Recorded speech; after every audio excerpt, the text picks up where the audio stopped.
The Port Authority's core mission is to build transportation infrastructure. The Port Authority is a highly constrained agency, such as all other government agencies are nowadays, in that it has more critical transportation projects that it must build than it has money to build it. So the real question here is whether we triage a bus station in Midtown Manhattan that it serves 65 million people a year, or JFK, which serves 100 million people a year, in order to build another building that will stay empty in the World Trade Center. That is really what we're trying to discuss. There's no doubt that we're patriotic and that the buildings are built already. It's building another building that we're talking about. We have the museum, we have Tower 1, we have Tower 4, there's Tower 7. So we're talking about building another building, not the building. And therefore, it's really at the essence a commercial deal. It's for private people to do, not the government with taxpayers' money. So that gets to the point is, why aren't the public debt markets willing to put up the money for Tower 3? Why are the public debt markets saying, not now, not now? The reason they're doing that is because there's a 13% vacancy rate downtown right now. The reason they're doing that is that Chase Manhattan Bank is vacating Chase Manhattan Plaza and putting another 1 million square feet onto the market, which will be renovated into Class A space. They're saying that because if we build this building with Group M as an initial tenant, which is great for 20% of the square feet, we would be adding another 2 million square feet to an already vacant 2 million square feet at the Port Authority, a World Trade Center, which hasn't leased, and there has been not one private tenant that's come into those buildings in the last 3 years. To add this building puts us at a 17% vacancy rate downtown. That's equivalent to the darkest days in 2008 and 2009 during the recession. That's why they're not giving the money. The private sector is saying, no, wait. They say that related properties, that's building 10 Hudson Yards and 30 Hudson Yards, one being a $2.8 billion project, the other a $1.8 billion project. The related company, which is a comparable project to the World Trade Center and building up the Hudson Yards, the related company sold the equity to pension funds. And they're only getting a development fee of about 10%, say.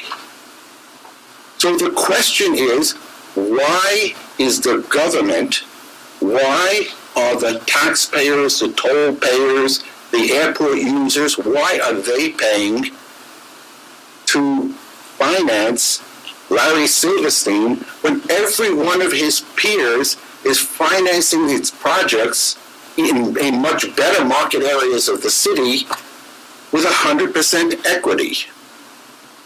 So what is really going on here?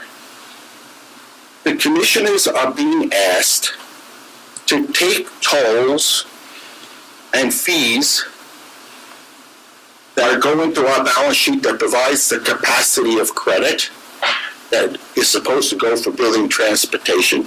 They're being asked to take these tolls from plumbers and clerks and doctors and lawyers who are coming across the Hudson crossings every day to man our offices and stores.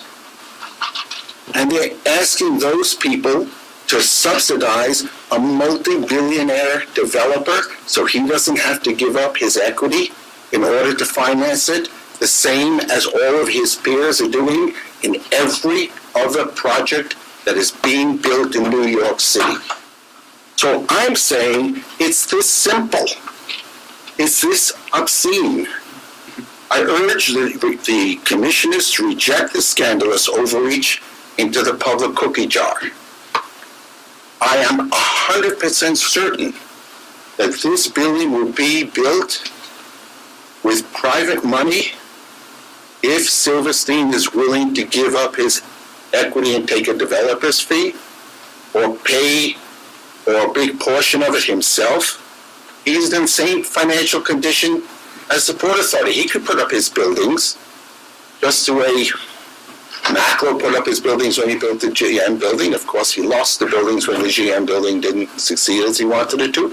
But he could put up his own buildings. He doesn't need the taxpayer to come in here and put up its money instead of building a bus station or an airport.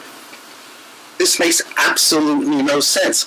This will be done in the private sector as soon as the Port Authority steps out of giving handouts to Silverstein properties. But there is absolutely no logic at all, no rational basis at all, and I've never been able to say this during 3 terms in government, for this money to be given by the Port Authority to Silverstein. Let him get it in the market by surrendering a portion of his equity or paying for a guarantee from an outside pension fund is all out there. It's not a question. It's only a question of how much money he's willing to sacrifice to do it.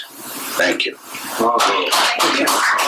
So I just want to ask you, so you believe that by building the remaining tower at the World Trade Center site is going to generate enough revenue that the Port Authority will need to finance future transportation projects? Actually, yeah, there's $500 million that the Port Authority will receive as a result of this transaction that they wouldn't otherwise get. And they're going to get, in addition to that, if the retail is successful, and we know from the newspapers that Westfield's already identified Tiffany and Armani, among other tenants, for the World Trade Center retail when it is built. Then they get yet another benefit that they wouldn't have on top of the $500 million. And if and when we go to refinance the building, remember, we cannot take any money out of this building. We cannot profit from this building until the Port Authority's credit backstop, which is what's being discussed here, is taken off the building.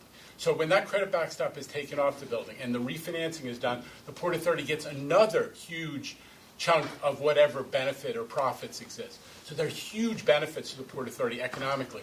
And most important, those benefits flow to the toll payers and the airport users who would otherwise have to support the entire cost of the Port Authority's operation. This deal is good for people who pay tolls.